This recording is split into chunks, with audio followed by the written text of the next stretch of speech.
Mina olen Marius Peterson, lavastuse Suveöö unenägu helikujundaja. Esimees ka näiteks võib proovida, et äkki tal on see mingi kass ka, eks ju, proovida tõesti, et sa laulad ka mikrofoniga.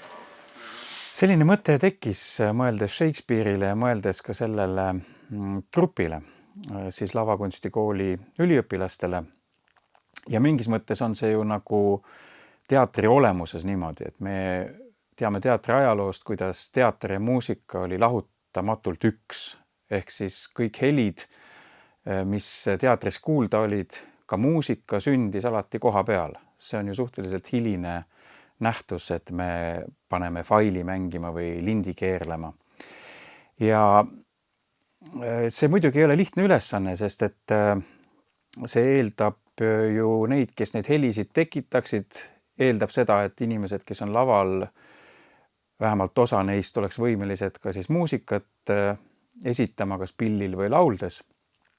Ja see võimekus nendel on olemas ja me alguses kaardistasimegi nagu ära, et kes mida teha oskab ja nüüd siin lavastusprotsessi finaalis siis me püüame seda kõike nagu kuuldavaks teha.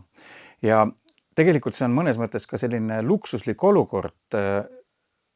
Kas või hiljutisest Eesti teatri ajaloost teame küll näiteid, kus laval on näiteks kontrabassimängija ja näitleja või kus laval on jazz trio ja näitlejate trio. Ja need on ka väga õnnestunud ja väga huvitavad asjad, sellepärast et muusikud ja näitlejad hakkavad vastastikku teineteist inspireerima ja seeläbi ka suhtlema saaliga.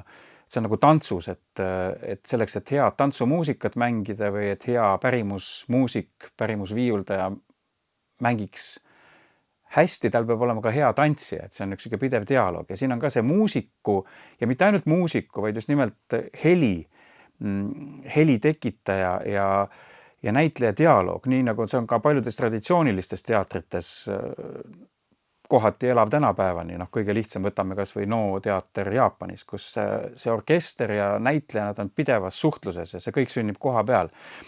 Ja miks see on nagu selline luksus, ma ütlen, et ega peale tudengite ja stuudioteatrite võib-olla alati ei õnnestugi staarnäitlejaid veenda, et kui nad on lavalt ära läinud, et nad läheks mingit plekki lava taha painutama või voolikut keerutama. Ja siin on tõesti niimoodi, et kui üks tegelane läheb lava taha, siis ma arvan, et saalis olija ei kujutagi ette, mis hetkel ja mis rollis lava tagant need helid kostavad. Ja lisaks on ka palju helisid laval, et jah, et siin ei ole seda võimalust, et Otello läheb lavalt ära ja suundub garderoobi jalgpallifinaali vaatama.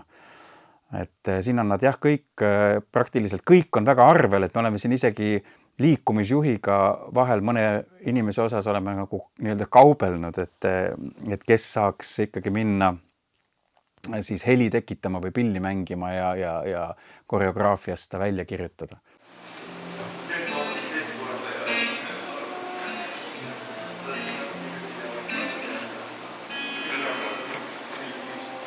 Tegelikult ka klassikalised instrumendid, ma ikkagi ütleksin, on siin kohati väga huvitavas funktsioonis ja eriti näiteks elektrikitarr, mida me ei kasuta siin mitte üksnes pillina, vaid ta annab meile kätte ka kõikvõimalikke helisid ja need samamoodi siis tekitatakse etenduse ajal suhtluses siis näitleja ja heli tekitaja vahel.